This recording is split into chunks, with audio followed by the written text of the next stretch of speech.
March 1st, 2021. Shailene is working as the manager of the Glen Orchid General Store. It's a cute little two-story shop near the water in Canada. It's almost literally on the lake. It looks like the starting point of every small-town romance novel. Customers walk in, they peruse through the snack aisles, they buy their little drinks, but they also sell fishing supplies if you just want to throw a yard right outside. If you're hungry, you can buy fresh fruit, fresh produce. There's picnic tables outside and they sell full-on, full-course meals. It's a cute little community cottage shop. Shailene, the general manager, she pulls up to the parking lot at around 6:30 that morning. They open at 7. And when she pulls up, there's already a dark-colored Mercedes SUV parked, perhaps waiting for her to open. It seems like they need something right at 7. So she rushes in, she's getting the store ready. 7 o'clock hits, she whips open the doors, and nobody's walking in. That's strange. She gives him more time. She doesn't see that couple in the dark-colored SUV walk in until 8 a.m., another hour later. Maybe they were taking a nap, who knows? A tall man with brown hair walks in. He's trying to buy some snacks and use the restroom. He's accompanied with what seems to be his girlfriend, an Asian woman with long black hair. The two of them buy a few things. They use the restroom for considerably quite a long time. And then the man turns to his Asian girlfriend and says, "She's here. We gotta go." Okay, it's a little weird, but Shailene thought maybe they're meeting someone. No big deal. Later that day, she goes to clean up the restroom and she's taken out the wastebasket when she notices that there is another black plastic bag inside the trash can. And she's like, you know what? Let me just open it up. She peeks inside. 40 bullets are inside the bag. Why are there 40 bullets in here? There's clothes, sweatpants. 40 bullets used or unused? Unused. But still, Whoa. Who just trashes bullets? That's crazy, yeah. Clothes, she pulls them out. Tiny bits of blood on them, a phone charger with blood, and then she pulls out a key, car keys to an Audi Q5, a luxury vehicle. Who just throws away car keys to a car like that? And a blonde wig. So strange. She thinks it's so strange. In fact, she immediately calls the police. She tells them everything. Okay, and ma'am, what did the couple look like? Oh, very good looking. What? The very good-looking couple wouldn't be found for months. They're found months later in Eastern Europe. Their names are Oliver and Lucy, but only one of them comes back to Canada, Lucy. And when she lands back in Canadian soil months after this bizarre blonde wig and bullets in the general store trash can, she's taken into this tiny windowless room. It's this interrogation room, and a man sits in front of her and asks her, "How's your flight, Lucy?" She responds, "The food wasn't bad, but not the best flight experience. I'm not used to sitting in tight spaces." The officer chuckles. Yeah, flying coach is a little bit. And I feel really bad for the officers that had to come and get me because they had to make stopovers, layovers. Oh, before they met with you. Yeah. Before they met with you, Lucy, our service allowed them to take some annual leave time. So they got some time to see the city and the sights. They weren't that inconvenienced. She puts her hand up to her heart. Oh my God. Thank God. Yeah, me and my mom were really concerned about that. And we offered Interpol to tell them that we would fly them all private. But Interpol declined our offer for the private jet. Wait, her mom wants to fly Interpol police?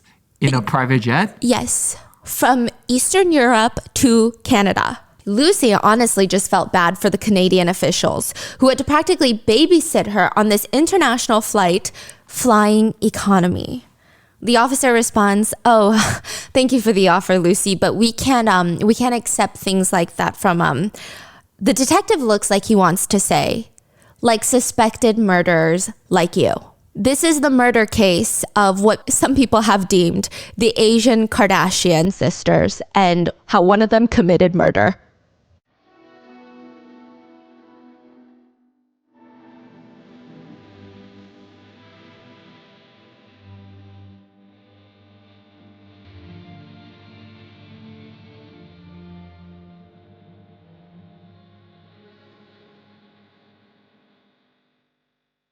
We would like to thank today's sponsors who have made it possible for Rotten Mango to support the SAFE Project, a national nonprofit dedicated to building collaboration to address the addiction epidemic, prevent overdoses, and the mental health challenges that may lead to them.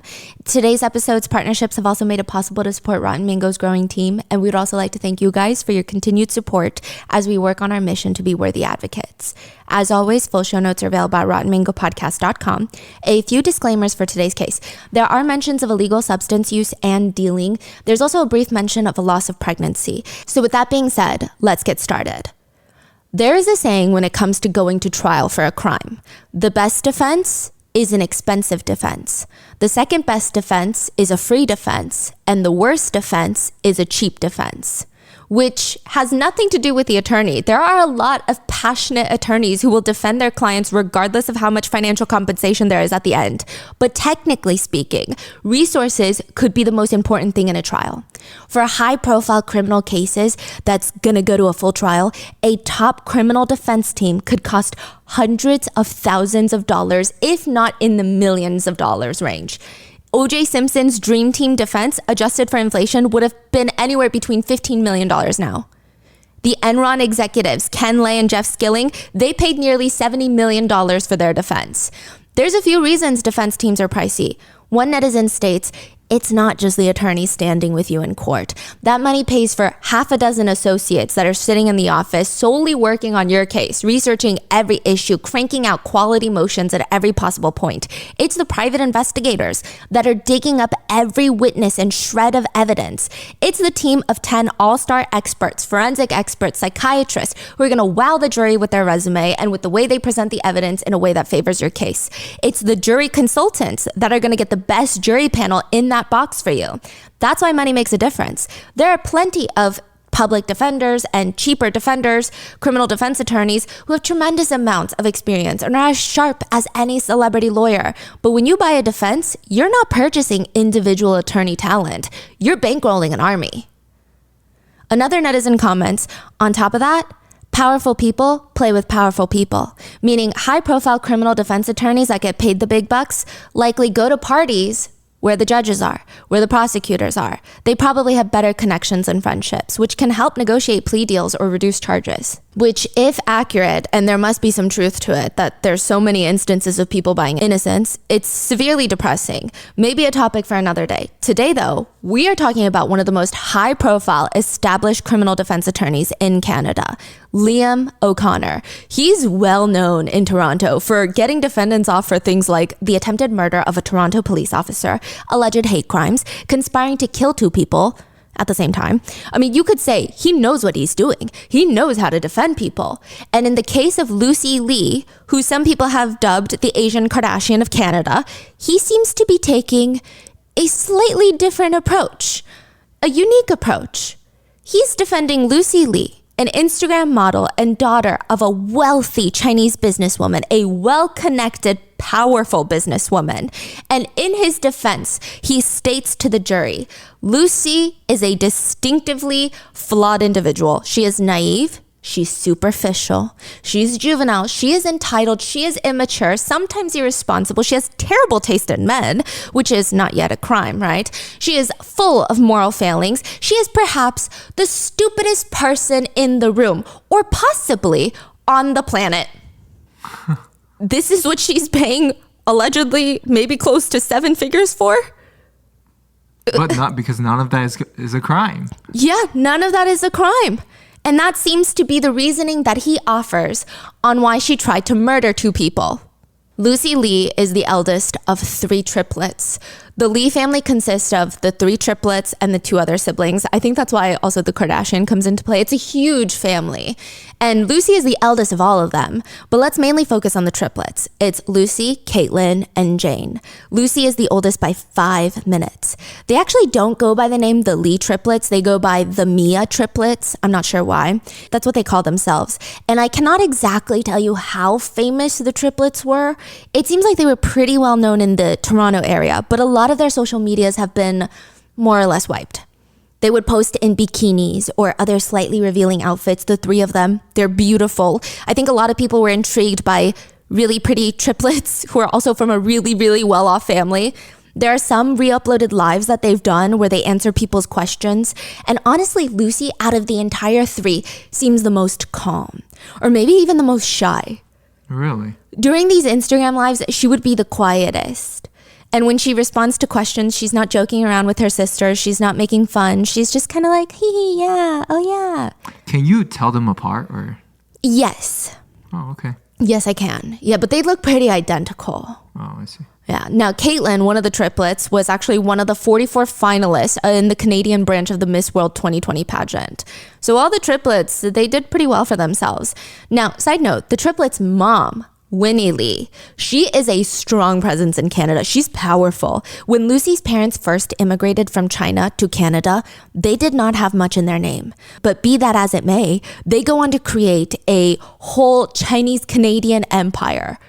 Her mom goes by the name Winnie, and she runs this financial management business. She manages rich people's money, and in return, she makes rich people money. She is described as high profile and powerful. According to Lucy, the main bread and butter of the business is her mom would sell these 20-year life insurance policies that would allow Chinese clients from China to transfer funds into Canada without being taxed. Ah, I see. Which I would say, is a little, I don't know if this is true. I don't know how sus it is. I don't know. It just sounds a little crazy when she says it like that. I would say there are pictures of her with Justin Trudeau. There's videos of her shaking hands with Justin Trudeau, the Prime Minister of Canada. She's hanging out with China's General Counsel in Toronto. She's held several fundraisers for Trudeau, allegedly as part of this campaign that was run by Trudeau's political party to seek donations from the wealthy Chinese Canadians. It was a whole thing. Wow. And they're apparently not your average fundraiser. During one event, there were Cirque du Soleil members performing. I don't even know how big of a space you would need for performers of that caliber. They're not just doing somersaults in the same 3-foot radius over and over again. So these are massive fundraisers. There's videos of Trudeau bringing her flowers. She's translating for him. There's one source that even stated that she went on a trip to China with him, almost like a makeshift ambassador. So Winnie is not a woman who plays around, okay? She is not the type of woman to just let her children do whatever they want. Lucy describes her mom as a tiger mom. Her 3 girls, the triplets, they had founded Canada Youth Funding Association when they were just 13 years old. They had hopes of uniting all children to learn, grow, and experience. I don't know what they did, but that was the whole selling point. The 3 triplets at 13-year-old founded a foundation. I see. Mm-hmm. Lucy even has pictures next to Justin Trudeau at these fundraising events. I mean, her mom encouraged every single one of her kids to study business and even made a deal. She said, the first triplet to get licensed to sell life insurance for my company is going to be rewarded big time.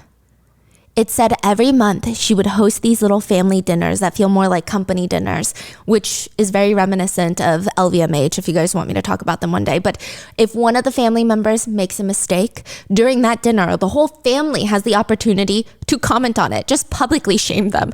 They can comment on whether or not it's mom's fault for not teaching them better, whether it's dad's fault for not foreseeing such an event, or if it's their fault for knowing not to do something and still doing it anyway. She says the 7 of us are like a company board of directors. Each of the 7 directors has a voice and can make decisions. Running a business and managing a family are quite similar. So clearly her kids are doing very well. Winnie would even go on these panels to talk about parenting. During one speech, she is introduced, and this is what the host has to say about Winnie Lee. Every time she appears in public, Winnie, she speaks quickly and decisively, giving the impression of a powerful woman. Nobody would guess that in her personal life, she is the mother of 5 children. Many people say a successful woman can't have a family. Successful women can't have kids. So often that now she proactively tells people that she has 5 children. Then everyone wants to know, what's your secret? Managing a thriving career while raising children. Winnie is clapped onto the stage and she says, "It is my 5 children that forced me to succeed." She says raising children is all about having them try to succeed on their own. She states that when the family was much younger, they would have these family trips planned, yearly family trips, and she would have each of the children plan out the entire trip, handle all the travel arrangements. Even if they saw a mistake in the works, the parents would see something bad was about to happen, they did not interfere. During one trip, she was talking about how she taught the kids to wake up on time. She says, for example, I always hear others say, oh, my child doesn't wake up even after being called so many times in the morning to get up. That does not happen in our family. I told my husband that on a trip, if we have a 6 a.m. flight and our child does not wake up, we will not wake them up. The whole family will not return home instead, and they will have to beg on the streets for food. And they said, Mother, that is way too stressful. We will just wake up. They set their alarms and woke up the next morning at 4 a.m. In fact, they knocked on our door and said, Mom and Dad, if you don't get up now, we're going to miss our flight. It's all about cultivating leadership skills and independent thinking. Her husband says about Winnie, some say my wife is a powerful woman, but I think she is an excellent wife and the best mother. Winnie herself would tell her kids that this is a crucial time in their lives. They need to all grow up and become a powerful, successful woman just like their mother, aka herself. So since the day that Lucy turned 17, she has been working as a financial advisor for her mom's business, which I don't even trust most financial advisors, period. But a 17-year-old financial advisor is crazy. Is insane. Like, maybe she's just that smart. In 2019, Lucy decides, I might just try to figure out if this is what I really want in life. So she asks her mom if she can take some time to figure her life out. Paid, of course. A monthly allowance would be non-negotiable, of course. So that's what happens. For 2 years, the triplets go on to become Instagram famous. The Mia triplets, where they would model in lingerie or swimsuits together. They would make around $500 to $1,000 per sponsored post, which they said was not really money. It was just fun money, which is crazy. They like doing it more than anything, okay? One of the sponsors even sent her a free blonde wig that she really utilizes. Now, it appears her mom is very supportive. Lucy's mom would even go on to state this about Lucy, how her eldest was admitted into Harvard. Yes, the same one that the attorney called possibly the stupidest person on the planet.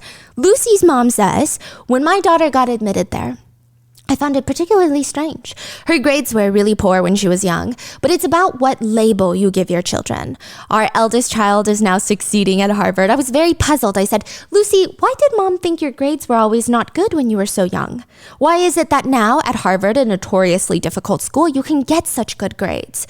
She told me, Mom, growing up, you always told me that my grades are not good. So I always felt like the dumb one. I would just go to school and just sit there. Whatever. I'm stupid anyway. Why should I study? So I would sneak out and play, you know?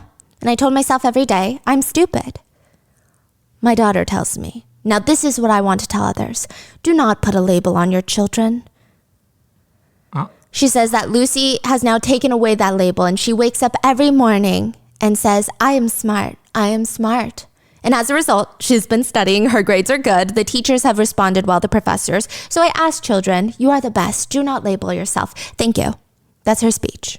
She forgets to mention that her daughter Lucy goes to the Harvard Extension program, which, okay, side note, I think any sort of education is an admirable thing. It does not matter, but it is a bit misleading that she talks about it in such a preachy way. And again, this isn't even a point I would bring up, but she uses it to promote her businesses and to gain more influence in the area. See, look how incredible my children turned out. I'm very credible. It is at least a little bit misleading. Netizens have said about the Harvard Extension program, quote, it's a bit embarrassing. It's a total waste of money. It looks tacky. It's the equivalent to taking one online continuing education class at Harvard and then listing it on your resume. Another one writes, I'm a recruiter and 100% it does not hold the same weight as Harvard. It's the equivalent of having a degree from Grand Canyon University because almost anyone can get in as long as you pay for it. Grand Canyon University. Again, any education is good education, but the way she's presenting it is goofy, okay? A lot of netizens point to the fact that there are actually really, really good extension programs out there. I think Georgia Tech has a good one, MIT has a good one, and they say that really people only choose the Harvard Extension School so that they can say Harvard. Like no other reason really. It's not the best program out there, especially for the amount of money it costs. They say it just doesn't look great. So in this context, it does feel a little bit misleading, but fine. The messaging at the entire speech is do not label your children. That's it, which is a good message. But the courts have already labeled Lucy as a killer.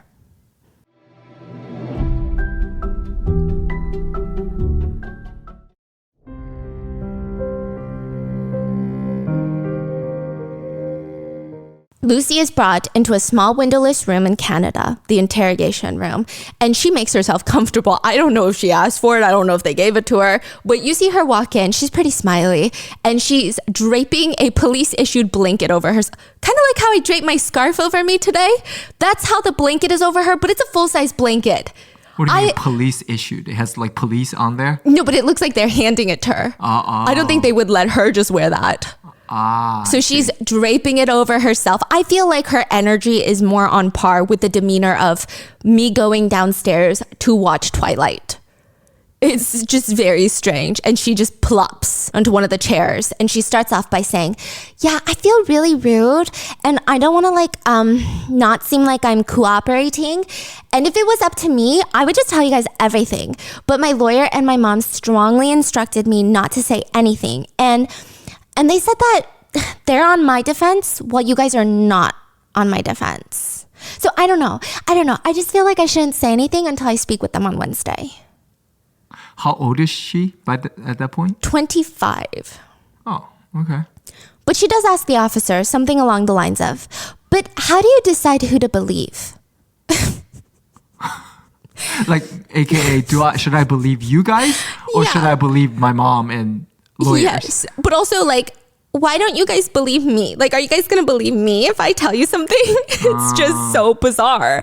Now, December 9th, 2021, a man named Chin gets arrested for first-degree murder. This is all going to come back to Lucy. For a murder that happened many months ago, and Chin is so confused. This is where it all starts unraveling, and Lucy is going to come full circle. December 9th, 2021, a man named Chin gets arrested for first-degree murder for a murder that happened a few months ago, and Chin is so confused. Why is he being arrested? The police show him the picture of the victims, and he's even more confused now. He's like, I have never seen these people in my life, let alone murdered them. I don't know these people. I have no connection with these people. What are you talking about? I couldn't even point these people out on the street if you asked me to. The police don't believe him. They know he was there that day, okay? Months ago, a couple was found shot dead in a parking lot of a warehouse. The police were called to the scene where they found a man deceased on the floor with at least 6 gunshot wounds.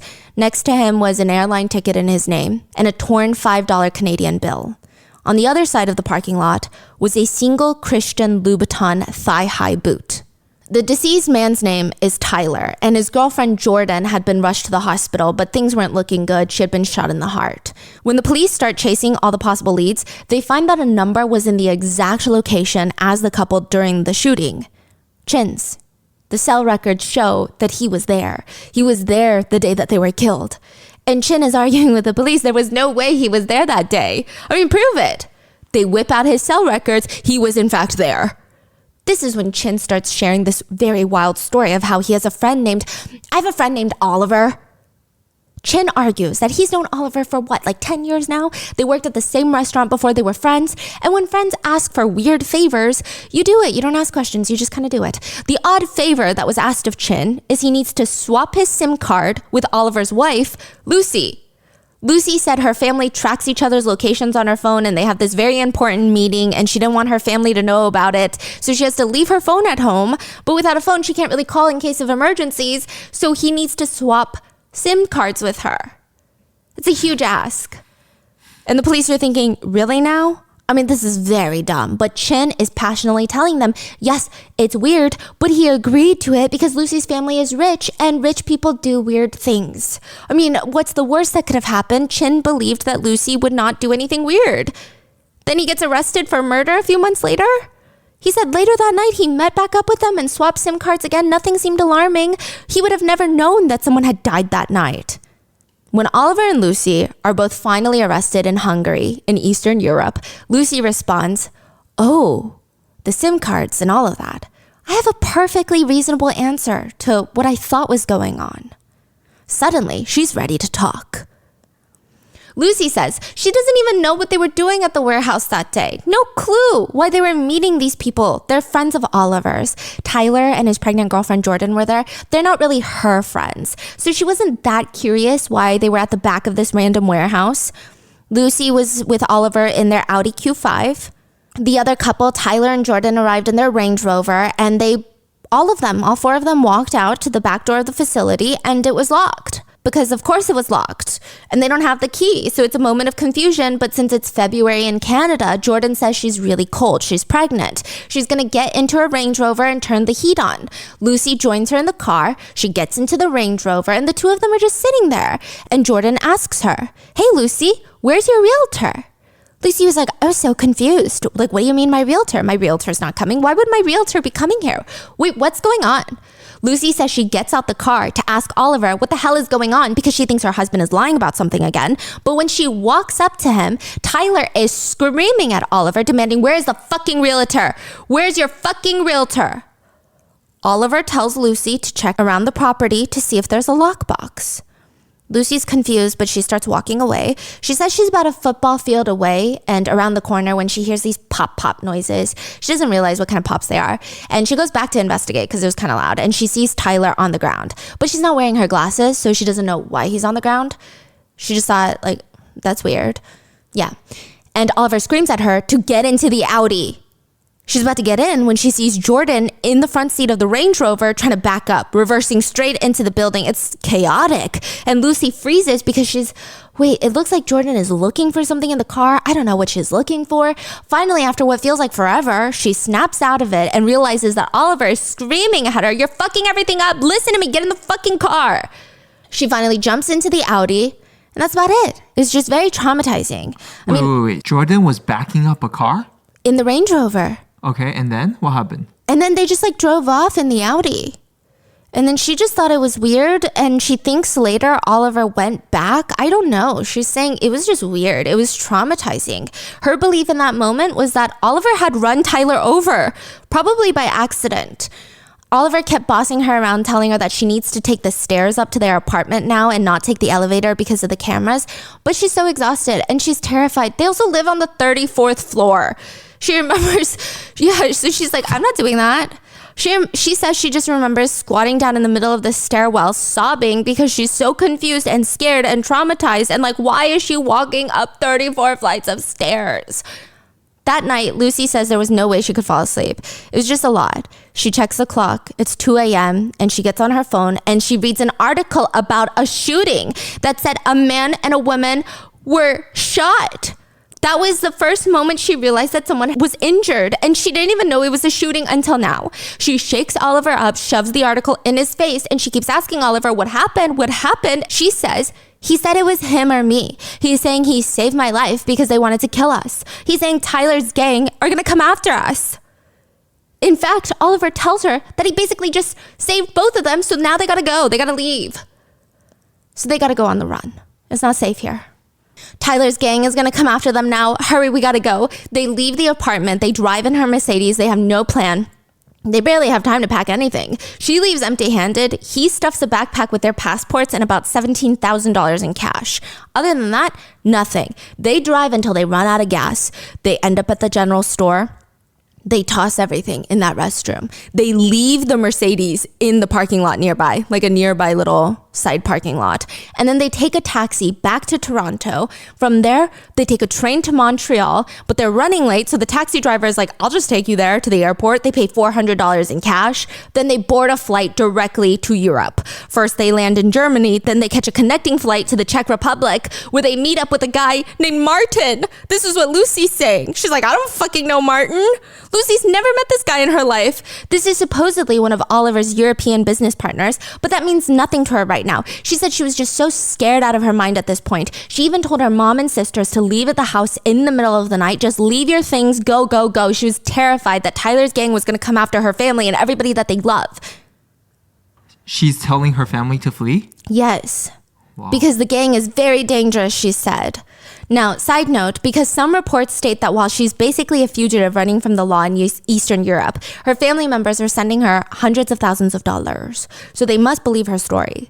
Now, regardless, they spend a few nights in the country before traveling to Slovakia.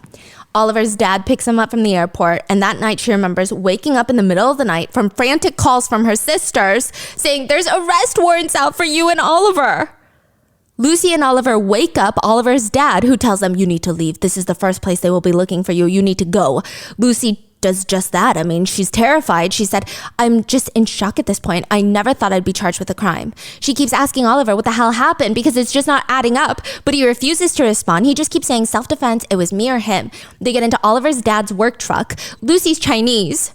They're in Slovakia. She sticks out like a sore thumb, so she's hiding in the back truck. I mean, they basically have to hide away in an apartment that belongs to Oliver's dad's friend. She said she called her mom right away, and her mom is hysterical, screaming, and Lucy is hysterically crying into the phone.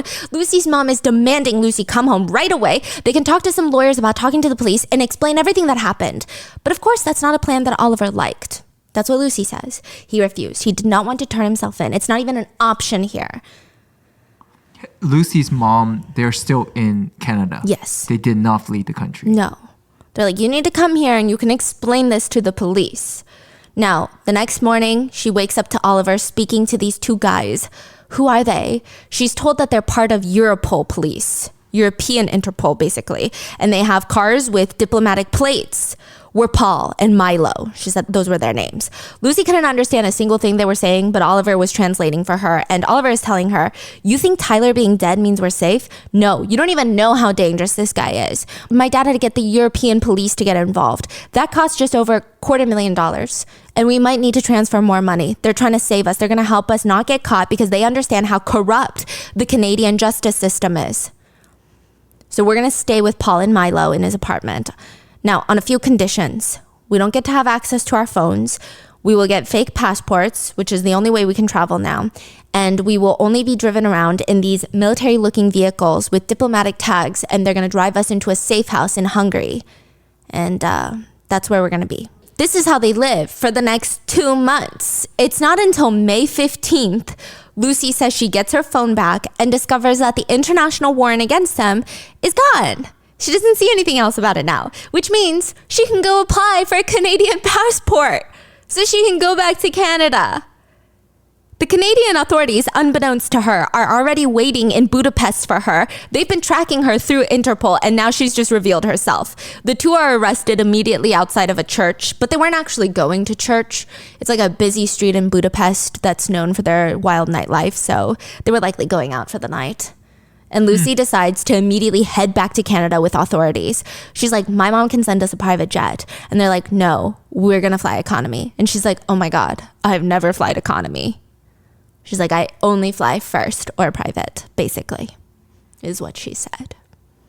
Maybe not verbatim, don't sue me, but the gist. Yeah, the gist. The priorities. Yeah. So she goes back to Canada with authorities while Oliver decides to stay and tries to fight extradition.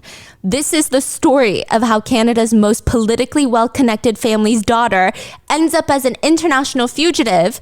I mean, it's just wild. So one of the more annoying parts of all of this is Lucy states in her whole version, first version, is that she wasn't even supposed to be there that night. She had dinner planned at her mom's house, but she only agreed to go with Oliver to that stupid warehouse because he asked her to drive her that night, and Oliver told her to do this weird thing, very weird thing, and she just went with it, which was to switch SIM cards with a friend of his named Chen. You know, so she kept her device. But if you called Lucy that night, it would ring in her apartment on Chen's phone. And if you called Chen, it would ring on Lucy's phone. Lucy thought it was strange, but she didn't think it was strange enough to question it further. Or I don't know, not do it at all. So she swaps SIM cards with him, and Oliver fully leaves his phone at the apartment and they leave. I mean, to be honest, she mainly went with him after their fight because she wanted to make sure that Oliver wasn't going to cheat on her. That's why she ended up at that warehouse. It's kind of an unbelievable story, right? Maybe, perhaps. I mean, a few things definitely don't add up with what the police found at the crime scene. A lot of things don't add up at all, and some parts of the story just don't make any sense. It's just nonsensical. But who's going to argue her story? Both victims have been shot. Oliver's not opening up. In fact, he's fighting with every random excuse in the book to not leave Eastern Europe, and it's just Lucy, the credible daughter of a wealthy business tycoon in Canada who has millions of dollars at their disposal to hire the best defense. Who's going to tell them that this story isn't true? Regardless, the truth of the matter is Tyler was shot 6 times. He was murdered. Jordan was shot 3 times. Only 1 bullet hit her, but it went into her heart. She was supposed to die that day, but she didn't. After spending 3 days in a coma and a bullet taken out of her chest, Jordan wakes up. and she's got a lot to say. Mainly that Lucy is a big phony liar. She states that she remembers everything that happened that night very clearly. 3 days ago, February 28th, 2021, Jordan remembers showing up to the warehouse with her boyfriend, Tyler. They, Tyler and Jordan, were going to meet with this couple, Oliver and Lucy, where they were going to see if this warehouse was a good fit for a business opportunity, to rent it and use it as a marijuana growing operation. But when they get there, the realtor isn't there and all the doors are locked, which is very annoying. They have to wait for the realtor now in the cold. Tyler and Jordan get into the Range Rover to wait. They turn on the heat. Jordan is in the passenger side. Tyler, her boyfriend, is on the driver's side, turns on the car for her. And then he waves over Lucy and is like, hey, come sit down. It's cold. So Lucy slides into the driver's side. Jordan says Lucy won't even look at her. She's just on her phone. She's texting, but she's acting very nervous. It's like the lack of eye contact is a little bit strange. It's not even like she's distracted or just bored. It's like she can't even look at her. Jordan tries to make some light talk. How's your weekend? Good, fine. What did you do? Nothing, we drank on Thursday. Then Lucy just states, oh my God, you're dressed so pretty and I'm dressed like a bum. Which, now that she says it, it is weird. Jordan is thinking Lucy told them that they have dinner reservations after this warehouse for 4 at this fancy restaurant. So yeah, now that she brings it up, she is severely underdressed for that. But Jordan is polite. She doesn't say anything. Jordan just says, but when she comes into the car, she just can't look at me, which I thought was strange.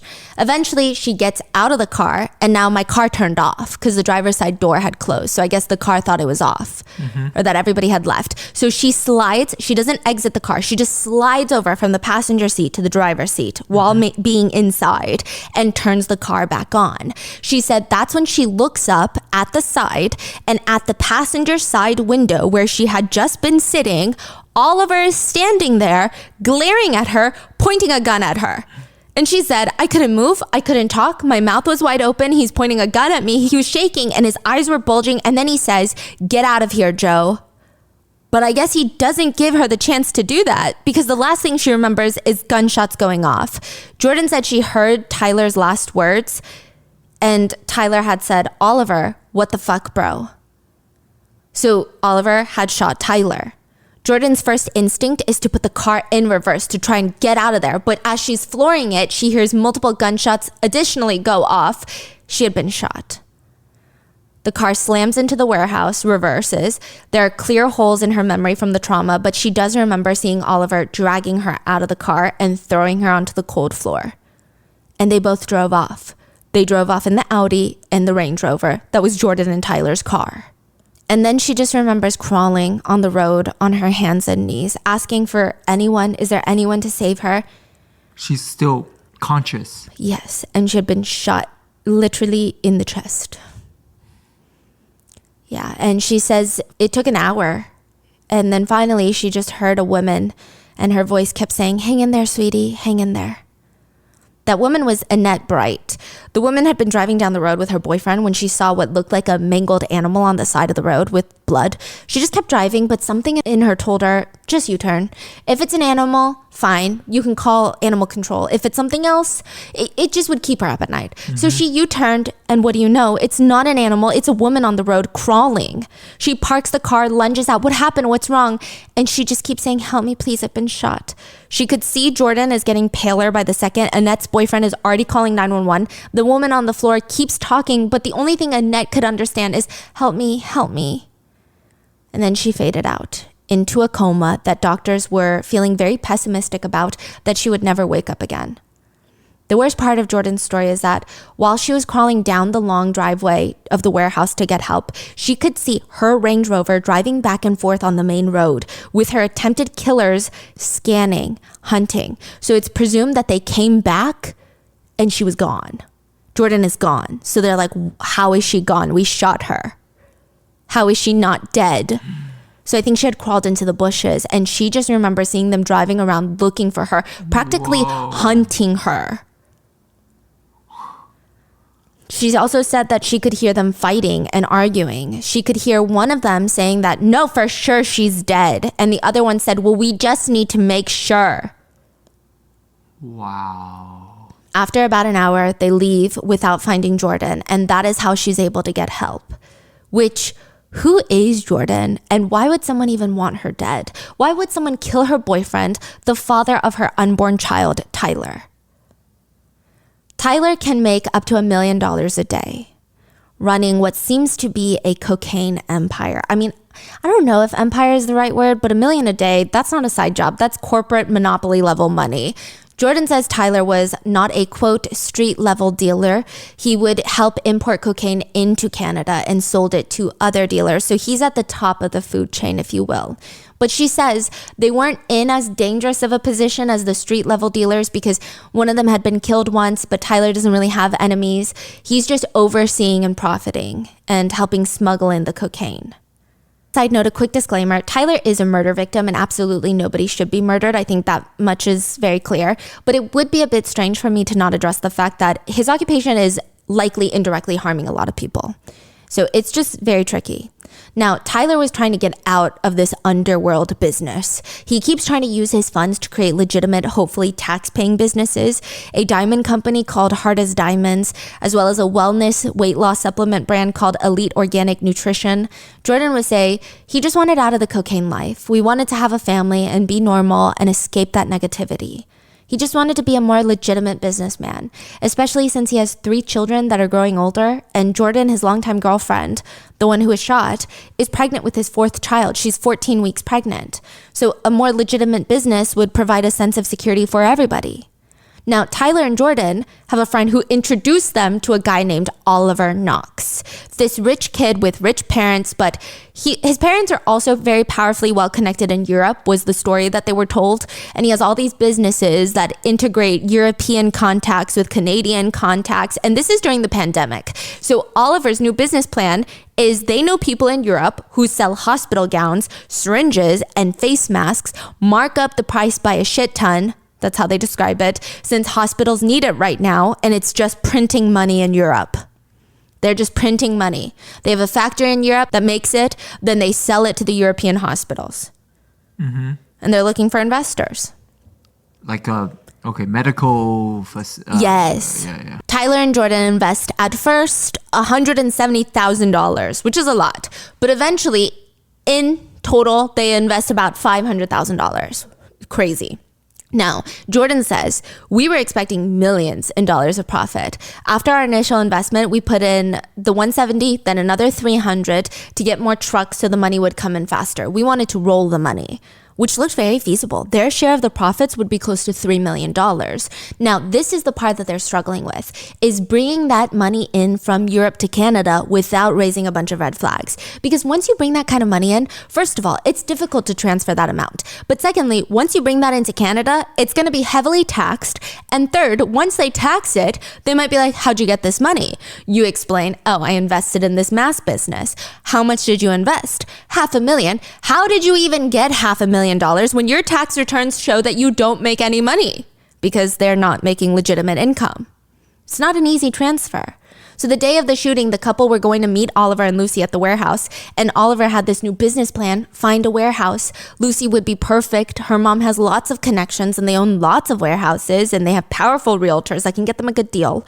Then they start a legal marijuana growing operation. And from there, I'm sure that Tyler can get more of his money out.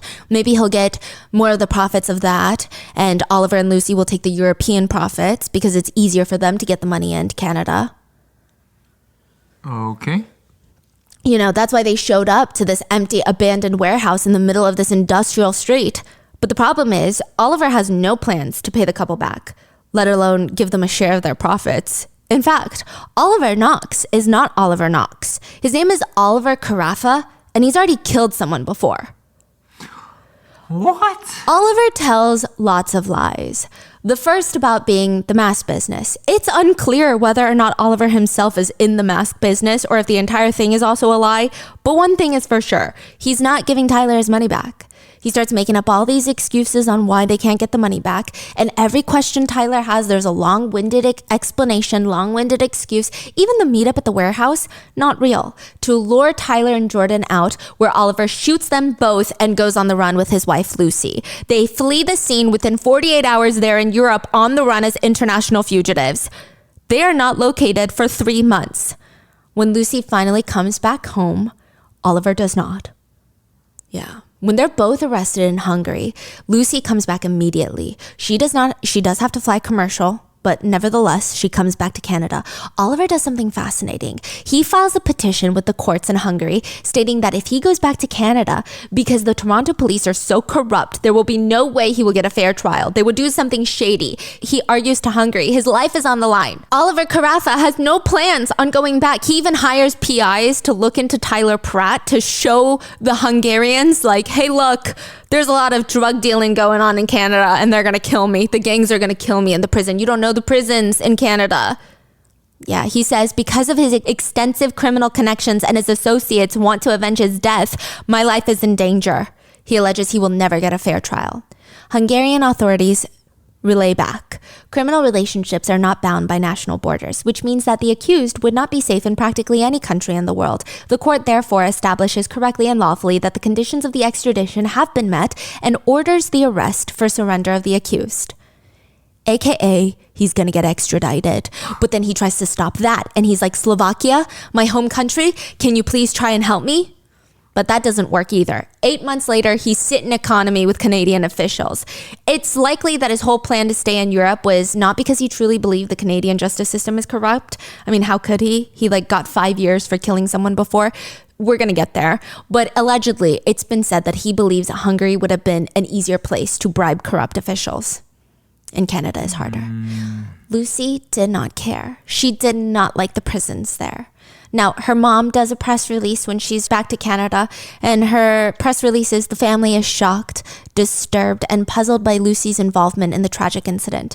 They state that they are sure that Lucy would not be involved in such an incident voluntarily and would not do such a ridiculous thing. They say, we can hardly imagine the shock and anxiety Lucy experienced after the incident. They beg Lucy to cooperate with the authorities. Which, yes. So Oliver killed Tyler because of money? Yes. But Lucy is rich? Yes. That's also her defense. So now we're trying to figure out what's going on. Yeah. Is she involved? Is she not involved? Right? Now, side note, Lucy talks about her time in a Hungarian prison while waiting to be extradited. She said every single day she was only given 5 slices of bread and 5 cigarettes. No other food.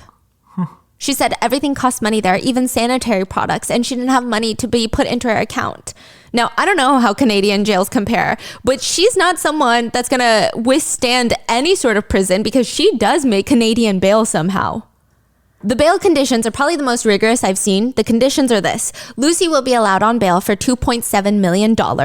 Her bail is paid out $2 million by her mom, $200,000 by her friend, and another $500,000 by another second friend.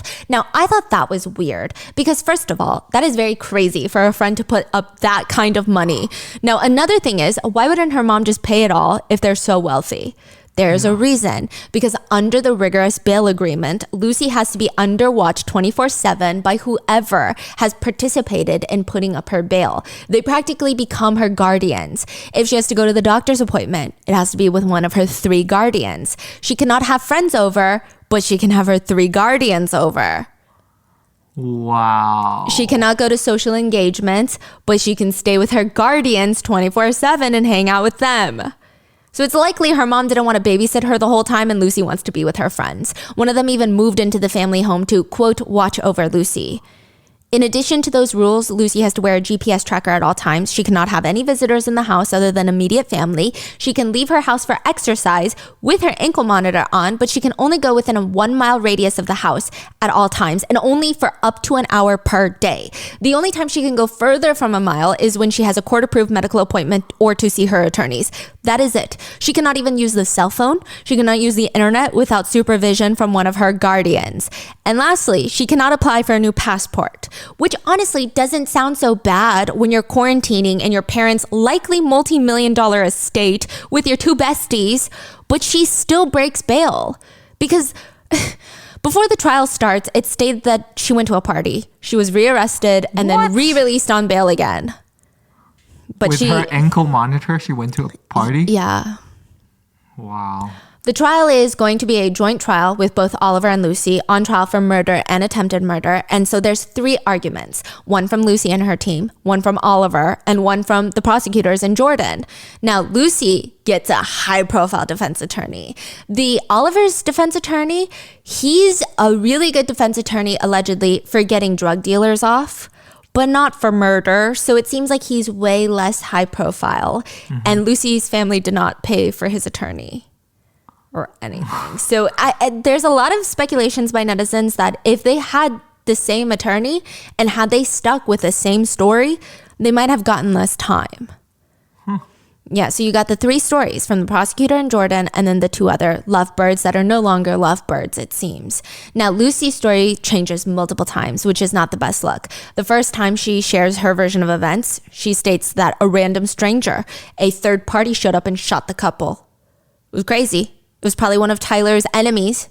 Then she later changes the story to say that, no, you're right. Oliver was the shooter. But I had no idea that it was going to happen. I thought he ran Tyler over. It was crazy.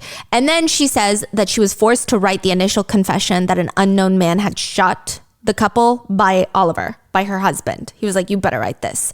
She states about her husband, his business wasn't going as planned. He decided it would be best to kill Jordan and Tyler before they found out and tried to kill him or someone he loved instead. Sort of like a pre-planned self-defense that she had no idea about, which also just pre-planned self-defense is the most unhinged defense.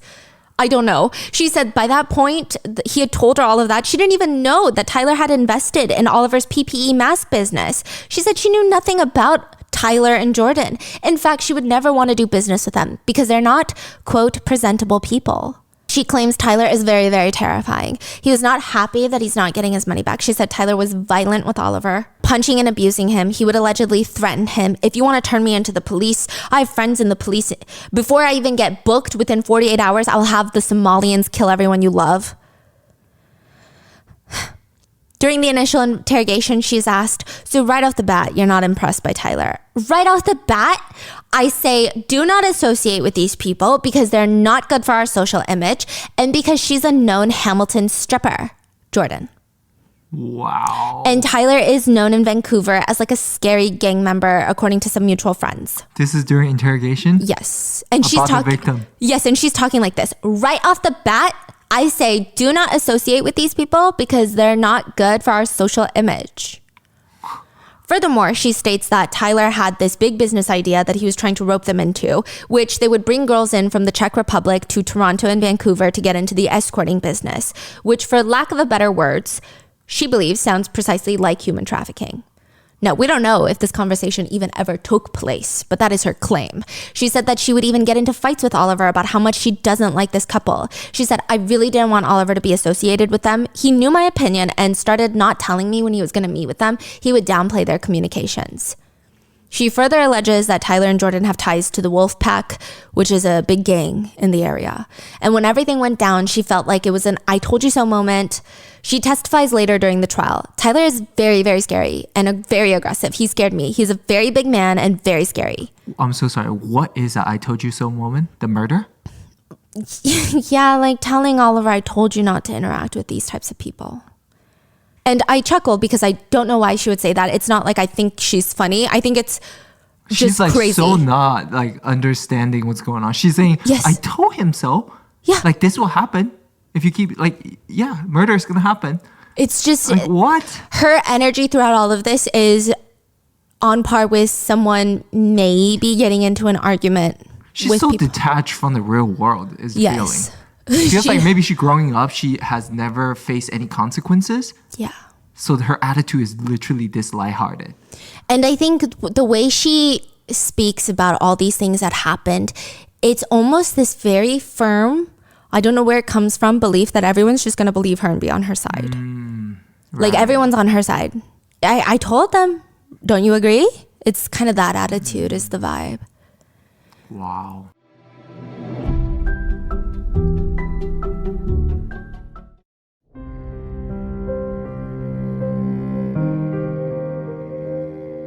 And the prosecutors are not on her side. They ask her on the stand, you've been telling us how dangerous you thought it was being around Tyler and his gang connections, his drug dealing. But given that fear, you invited him into your family home? Well, it's not as high risk as being seen with them in public. She thought seeing Tyler and Jordan was worth the risk if the business would turn out well for Oliver. But now in hindsight, she says, quote, I guess I made a mistake. The prosecutors ask her, 3 days before the murder of Tyler Pratt and attempted murder of Jordan Romano, you were part of a plan to kill them, weren't you? No, I was not. What you are saying is ridiculous. It's hard to imagine doing something more despicable to a pregnant woman, correct? Correct. You lied to her face, correct? Correct. The prosecutors tell her, the only pattern that has emerged is your ability to lie and deceive and be dishonest. This was a carefully planned murder. Not correct. She states, these people were dangerous. They were trying to kill us or something like that. I agree that there was a murder plan, but I don't agree that I was part of this plan. You don't have a moral compass. Incorrect. I think my moral compass is not right, but I'm not okay with breaking the law and committing crimes, and most importantly, I would never be okay with a plan to commit murder. Her attorney argues the motive for the murder at the end was money, but her attorney argues Lucy did not need money. She comes from a rich family. This is Oliver's problem. This is not Lucy's issue, which is just another way to say your client is broke and mine is not. But does it actually prove anything? She also states about the PPE business, the mask making factory in Europe during the interrogation. I have no idea about any of that because Oliver and my relationship, he deals with the finances and the business, and he doesn't really... he tells me the gist of things, but he never really tells me the figures, what he's doing. And it's always been like that since me and Oliver's been dating. We've been together almost 3 years, but we knew each other since high school. She also argues that she does not have the best relationship with Oliver. Honestly, it was toxic. She says, I was practically his chauffeur. How long they been married? At this point, about a year. A year and some change. The way they got married... Okay, so 2020, the pandemic hits. 2 months after the whole world goes into lockdown. Eastern Europe is in lockdown.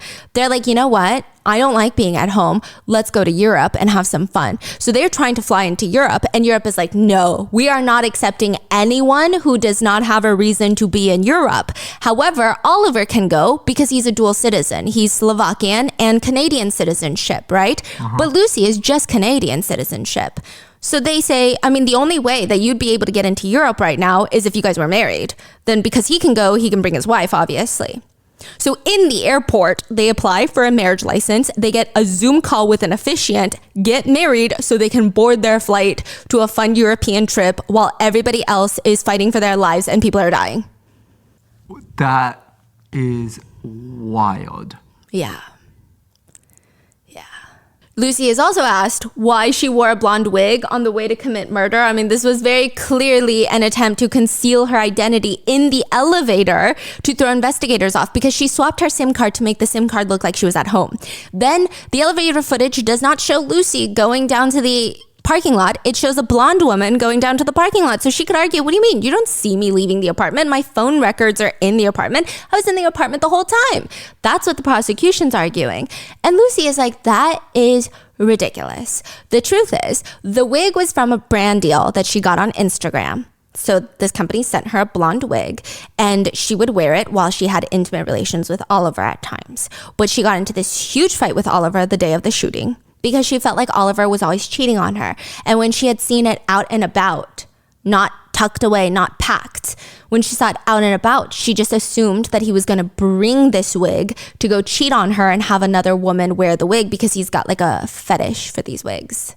No. Is what she's claiming. So she's like whipping the wig around, asking him what the hell, but he argues with her like, she's always crazy. You're always making up stuff. She loses it, completely loses her marbles, throws on the blonde wig.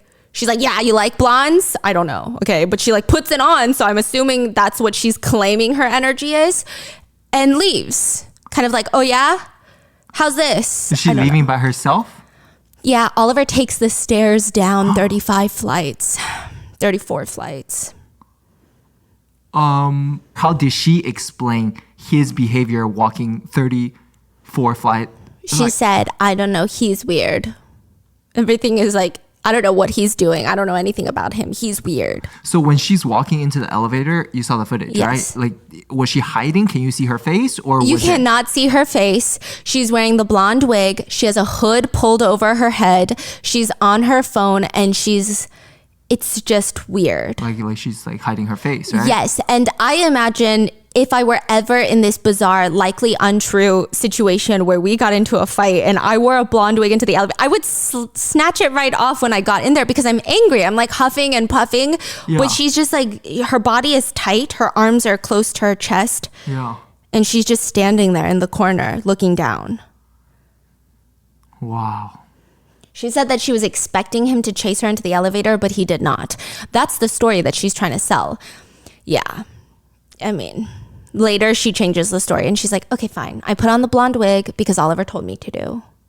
And I just did what he told me to do. Yeah. And you're saying all of this is under the guidance of the famous attorney? Yes. So there is an allegation or rumors out there by netizens that sometimes rich clients are the worst because they never listen to you. They think they're smarter than you. She should have just not said anything. I see. Likely. Yeah. I have a feeling she wasn't listening to her attorney's advice. Yeah, because she was asking, like, who should I trust? Yes. And then even... My attorney told me not to talk to you, but I'm here telling you what they told me not to say. And she just... Yeah, she would always like stop herself and then be asked a question and then she would kind of talk and then stop herself.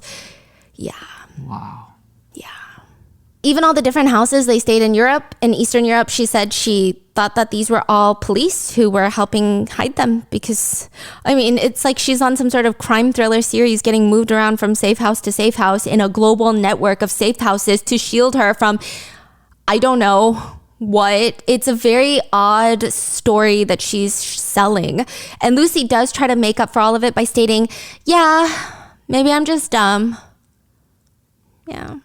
Her attorney continues, Lucy is one of the many victims in this case, betrayed by her husband, Oliver. Oliver is the type of guy that takes her to a murder, takes his wife to a murder he knew obviously he was going to commit.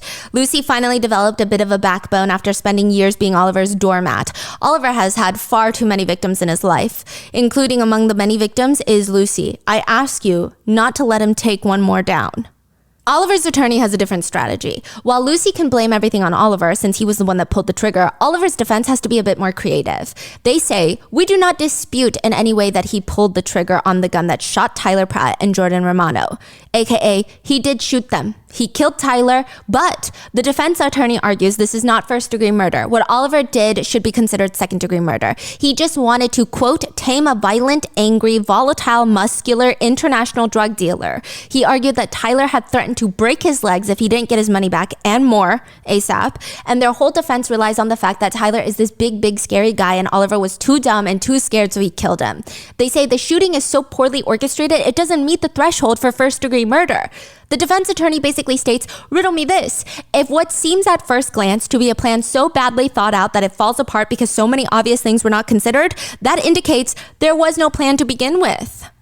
The attorney argues that one of Tyler's close acquaintances had recently been gunned down in Vancouver.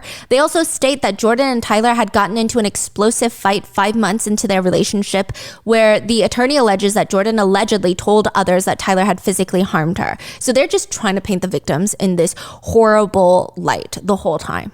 They say, and Jordan even said, Oliver told her, get out of here, Joe, moments before shooting her. So clearly he didn't want to shoot her. It's just, these attorneys are doing weird stuff. And why? Instead of killing them right away, why would they wait 30 minutes? Why would they spend 30 minutes with them at the warehouse before the shooting? His attorney states about his wife and her defense team. You know, throughout this trial, Lucy and her team have attempted to do everything they can to demonize Oliver in your eyes, to make you hate him. It has been relentless. To which Lucy's attorneys have stated, yeah, he does not need any help in that department. All of his attorneys asked Lucy why she didn't just tell this version of events when she had that interrogation with the authorities. And they say, here's why you didn't, Lucy. You wanted some time to make up a story. It's taken you 3 years to make up a story. Because the trial happened 3 years later. But if it is true, let's entertain the idea that Lucy's newest version of events is true. Oliver's defense wonders, why would she stay with Oliver in Europe throughout all of this then? The state argues there's no way you can look at this and see something other than a more planned murder. The plan isn't smart. No one said you have to be a smart killer, but you are a killer at the end of the day. This is an outright execution. They swapped SIM cards. They wore a wig. They took the stairs to make it seem like they never left their apartment. They actually purchased a new car. The Audi Q5 was purchased a week before, and they didn't change the license plates. So when they found the Audi Q5 later, the authorities, it got traced back to the original owner. And they were like, you are doing something suspicious. And she's like, well, no, I just sold the car. Then they tried to sell the Audi, but they didn't, along with the Range Rover. And once they realized that Jordan is still alive, they fled the country. Just to add to their cruelty, they state that Lucy and Oliver stole $20,000 in cash after killing them as well. So from the crime scene, they took $20,000 from Tyler's car.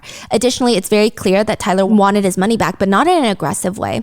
They state that Tyler was having cash flow problems because a cocaine shipment was seized at the border. So Lucy had to write them a $1 million check from her mom's account and said she's so rich, she won't even notice the money is gone. But they had no plans of getting that check cashed. Who has no plan? Lucy and Oliver is what the prosecution's arguing. Like, they have no plans. Like, they're not going to let Tyler and Jordan even have the chance to cash that check because they're going to kill them. It's just to buy a tiny bit of time. I see. So they're... Okay, got it. So they're like, okay, fine. Like, all that money that you invested is tied up in Europe, so here's $1 million. Yeah. The Crown says, honestly, Lucy is a big freaking liar. They tried to go through every single thing she lies about, but it's a lot. So for example, at one point said she had no clue her SIM card had even been swapped. Unbeknownst to her, she just took her phone and left the house. Turns out her SIM card had been swapped. Yeah, but then they found text messages between Oliver and Lucy a few days before the murder, and they're texting about Chin. Oliver texts him, Chin said he can lend me his son, which sounds like an autocorrect for Sim. And that was 3 full days before the murder, to which Lucy argues it's an inside joke. Son is a nickname that they have for another friend who was supposed to drive him to the meeting that day. Which the prosecutors tell the jury is, quote, an elaborate story that's quite ridiculous. You don't have to be the world's greatest detective to figure this out. 2 days before the shooting, there are messages between Oliver and Lucy where Oliver says, I hope those R words have money. They find it chilling that the day of the murder, the two of them are seen in the apartment elevator together, acting like nothing's gonna happen. They're like playfully pinching each other's cheeks. Now, one big evidence of premeditation is Oliver tries to sell the Audi and Jordan's Range Rover weeks before killing them. He's trying to sell... Jordan. Like, imagine trying to sell a random acquaintance's car without their permission. Yeah, I think you're done. You're done. Like, what would be the reason for that? The prosecutors argue, what other possible reason could you have on planning to sell Jordan's luxury Range Rover that she had no intention of getting rid of unless you believe she wasn't going to be around to have a say? I mean, that also just shows they're genuinely not smart. Like, no. They planned the killing and they're genuinely that dumb. Yeah, because their defense is like, no, they're so dumb. There's no way they planned it like this. But it's, no, I think they're so dumb that they did plan it like this. Yeah. It's just evil. Like, they're dumb and evil. Yeah. And that's a very scary combination. Lucy testifies during the trial that the prosecutors had stated she planned and deliberated what would have been a double murder. And she responds, I mean, that's ridiculous because I would never kill anybody. I would never be part of a plan to kill anybody. I would never be okay with a plan to kill anybody. If I had known, I would have put a stop to it. I married a man who shot not just a woman, but a pregnant woman as well as another guy. And I missed so many red flags and I continue to be in love with him. And I really feel like an idiot right now. She states throughout the trial that she was on the other side of the warehouse when it happened and she didn't know anyone had been shot. Yeah, except Jordan testifies. No, she wasn't. She was standing right there in front of the car when the shooting happened. I'm in the driver's seat. I couldn't talk. I couldn't move. And Oliver is staring at me. The prosecutors ask Lucy about this. And they say, what Jordan said is the truth. And you know it's the truth, don't you? No, I don't. Furthermore, a detail that prosecutors find interesting is a week prior to the crime, the couple purchased that Audi, right? And that was using Lucy's money. She purchases the Audi for Oliver. But get this, Oliver does not have a license. So why would she buy him a random Audi conveniently a week before the crime when he's not allowed to drive? He doesn't have a license. It doesn't make any sense. Side note, he can't drive because a while back when Oliver was 19 years old, he was drunk driving, and this personal trainer of his named David Chang was in the passenger side. He was going double the speed limit, crashed the car, David Chang died. So he was sentenced to 5 years for reckless DUI that ended in manslaughter. That's like the case we just talked about. Yeah, and he got 15 years of not being able to drive and 5 years in prison, which is absolutely nothing. Wow. So he can't drive. Why would she purchase an Audi for him? If they have no plans to murder anyone, what would be the reason of purchasing an Audi? She already has a Mercedes. It doesn't make sense.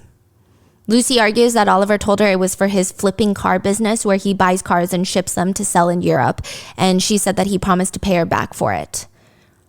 The prosecutor says Lucy presents as someone with a carefully crafted script, willing to say or make up just about anything to distance herself from every aspect of this plan. Not only was she aware of the plan, she was part of the plan. She was an active participant.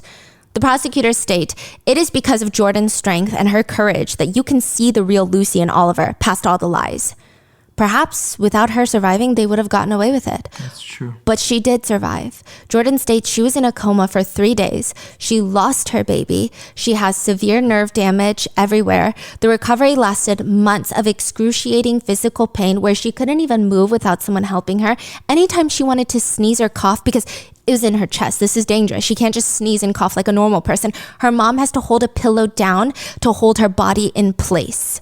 She had fake bones implanted into her chest. She has scars all over her breasts and her stomach. She had to relearn how to walk and even stand. She says, I live every day with anxiety and PTSD. I was so angry. I think the worst part was mourning him. She said she and Tyler were like one person. That's how close they were. And she lost him. She was angry. She says, to hear he suffered in the most gruesome manner makes me shake to my core. She said, yes, he was in the cocaine business, but he wanted out and he's kind. He has an even temper. He was down to earth. He always put his children first. But even then, she said the first day of trial, she was terrified to be in the courtroom with the couple. The last time she saw them, they were hunting her down in the Range Rover. Jordan states, it's crystal clear Lucy was involved. She states, and I really liked Oliver. He was always so nice and caring. Tyler loved Oliver. It was a great friendship. He adored him. We considered them really good friends, and that's really embarrassing. It was all fake. It does seem like Lucy is involved, but I think most netizens are confused on why. Yeah. Right? I don't know if this matters, but this was an interesting comment that was posted by God knows who, so take this as seriously as you would take a hedgehog with a fedora on. This could be made up out of thin air, pulled out of someone's grass. One comment claims that they personally know Lucy, which anyone can post this on the internet without knowing Lucy.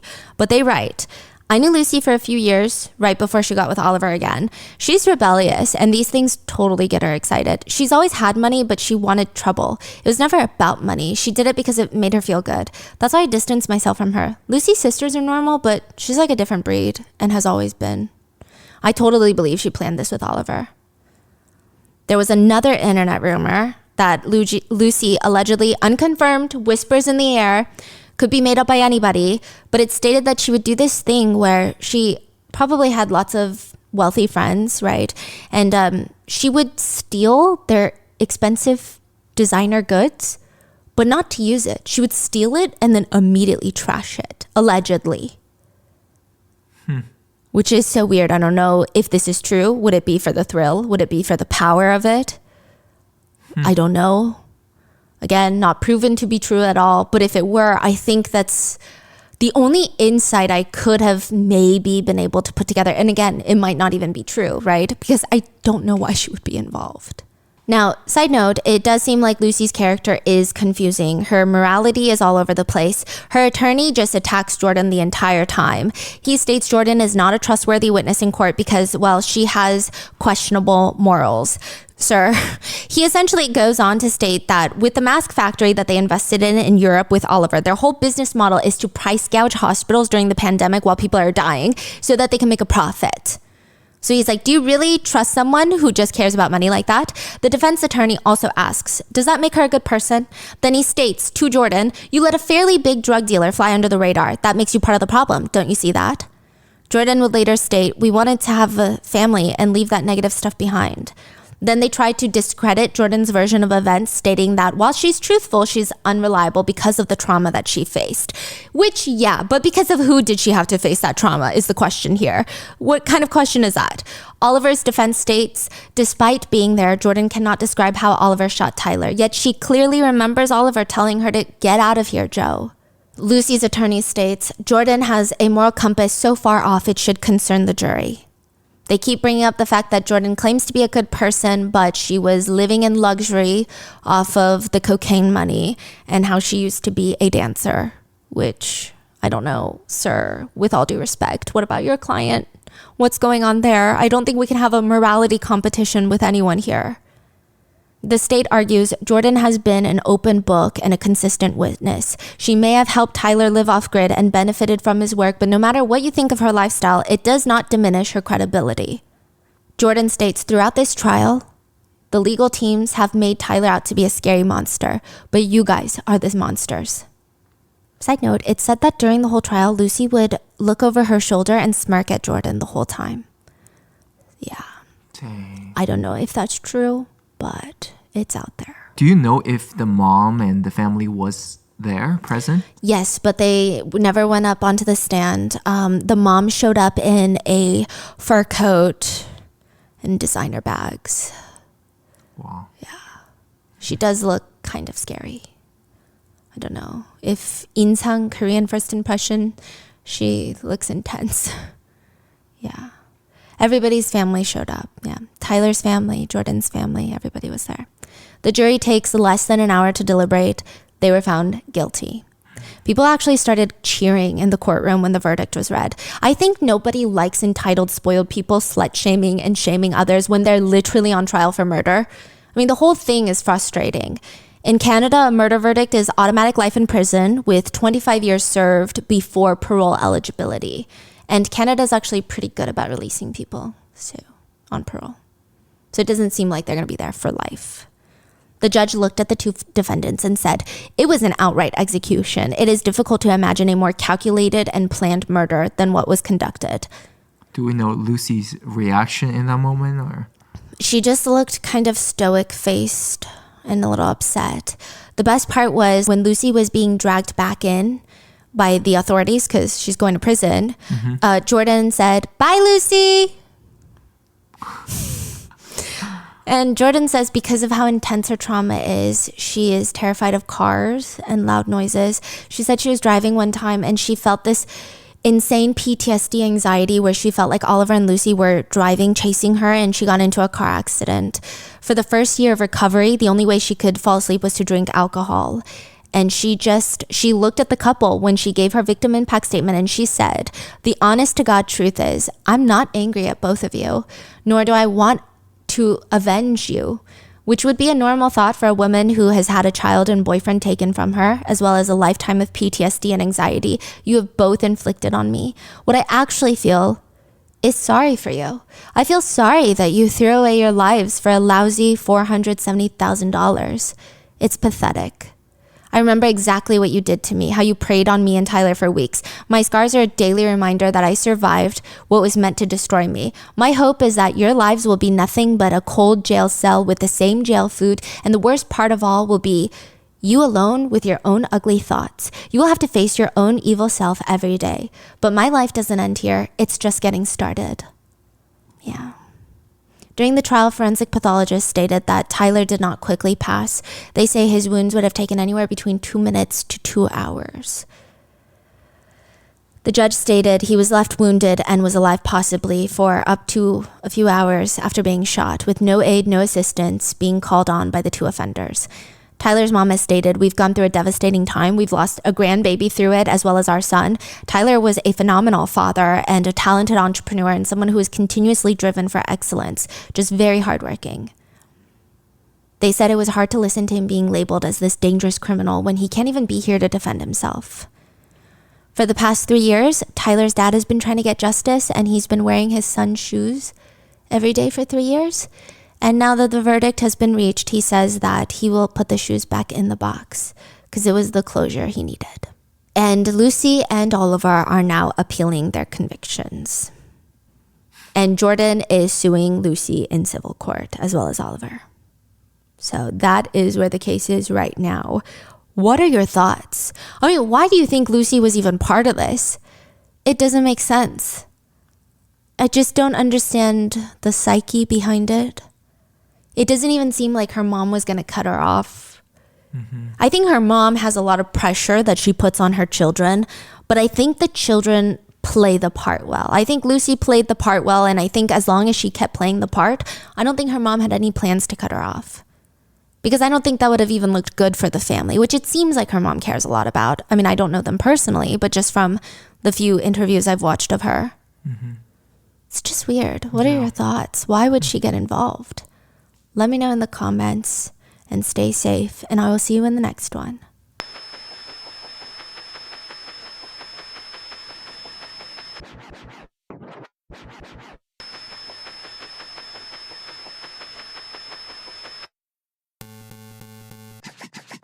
Ready?